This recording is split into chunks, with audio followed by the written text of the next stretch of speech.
चंद्रशेखर आजाद की कानपुर रैली ने उड़ाए अखिलेश यादव के होश। वोट बैंक में लगी सेंध तो नींद हुई गायब, सर्दी में छोड़नी पड़ेगी रजाई। सीएम योगी के लिए भी चंद्रशेखर आजाद ने रख दिया नया टारगेट। उत्तर प्रदेश में 2027 में विधानसभा चुनाव होने हैं, जिसमें अभी 1 साल से ज्यादा का समय बचा है।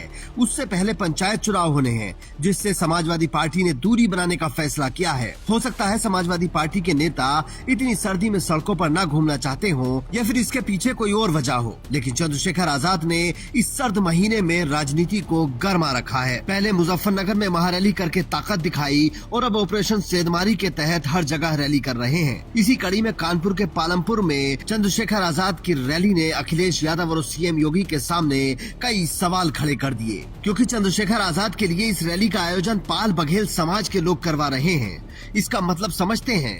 पाल समाज पारंपरिक रूप से पहले कांग्रेस और फिर बीजेपी का वोटर रहा है। कुछ समय तक वो मुलायम सिंह को भी अपना नेता मानते रहे हैं, लेकिन अब चंद्रशेखर आजाद के लिए वो समाज खुद रैली करवा रहा है, तो आप समझ लीजिए कि राजनीति किस तरफ जा रही है। मतलब मुजफ्फरनगर से चंद्रशेखर आजाद ने पहले पश्चिम को साधा और अब पूर्वी यूपी पर नजर गड़ाए हुए हैं। चंद्रशेखर आजाद पिछले कई साल से सरकार के लिए सबसे बड़ी चुनौती बनकर उभरे हैं, इसीलिए वो सीएम योगी को सबसे ज्यादा चुभ रहे होंगे, क्योंकि जिन मुद्दों पर अखिलेश यादव समेत बाकी सारे नेता चुप रह जाते हैं या अगर बोलते भी हैं तो ट्विटर पर बोलते हैं, उन मुद्दों पर चंद्रशेखर आजाद सड़कों पर उतर जाते हैं। कोई भी उनसे मदद मांगता है तो भीम आर्मी तुरंत पहुंच जाती है। चंद्रशेखर आजाद हर बड़े मुद्दे पर संसद में अपनी आवाज बुलंद करते हैं और जिन मुद्दों पर संसद के अंदर चर्चा नहीं होती, उन्हें संसद के बाहर उठाते हैं। वो तख्ती लेकर संसद के बाहर बैठ जाते हैं। किसी और सांसद को कभी ऐसा करते नहीं देखा, लेकिन चंद्रशेखर आजाद ने इस तरह के विरोध को अपनी पहचान बना लिया है। एक तरफ जहां मायावती ने फिलहाल बड़ी रैली करने से इनकार कर दिया है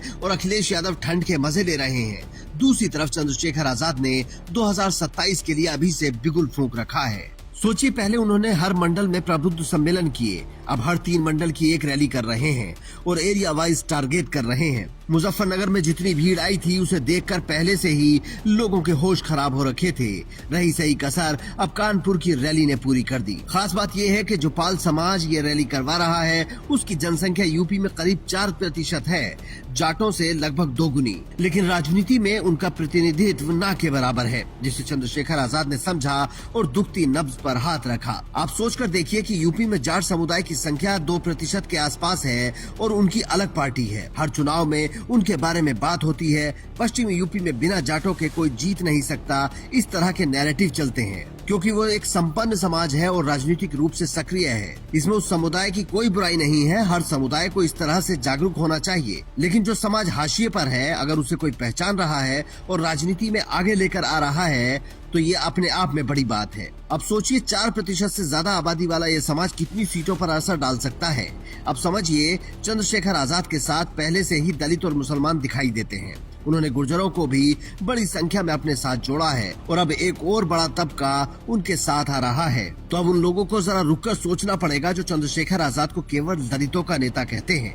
आप भी कमेंट करके अपनी राय दे सकते हैं और बता सकते हैं कि क्या चंद्रशेखर आजाद धीरे धीरे सर्वमान्य नेता बनते जा रहे हैं और क्या इस रास्ते पर चलकर वो कभी सीएम बन सकते हैं या नहीं। Bureau report, India news.